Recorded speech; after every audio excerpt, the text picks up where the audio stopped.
Naluto na yung aking nilagang kamuting kahoy at akin ang hinahango upang tayo ay magmerienda ng kamuting kahoy o balinghoy.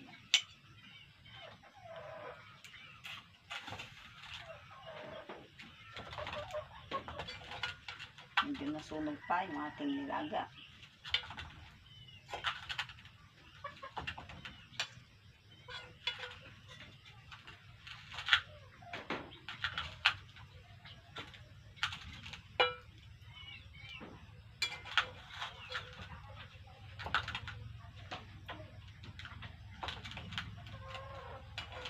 Tagal ko hangin.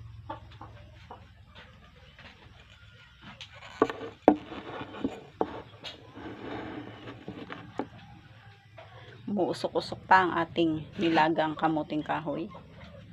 Masarap na merienda sa kabukiran. Tayo ay magmerienda na. Alam niyo po, dito sa probinsya, lalo na po at buhay bukid, talagang masipag ka lang ay hindi ka magugutom. Marami kang pananim. Tulad nitong kamuting kahoy. Kung wala kang merienda, kailangan natin gumawa ng paraan. Tayo ay magtanim.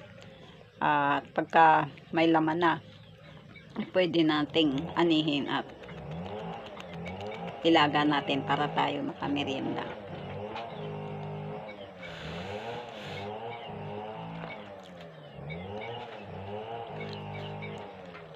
Dito sa aking bahay kubo, talagang dito ay masagana, maganda, maduwalas ang hangin.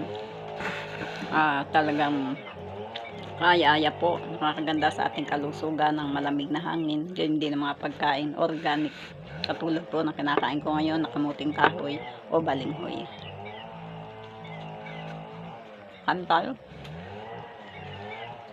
Harpon din natin sa ususan yung atukal.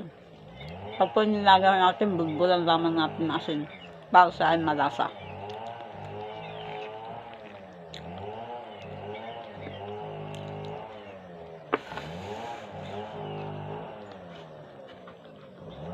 Kain tayo. Harap. Maganda ng kamuting kahoy. Usok-usok pa, mainit. Harap kumain.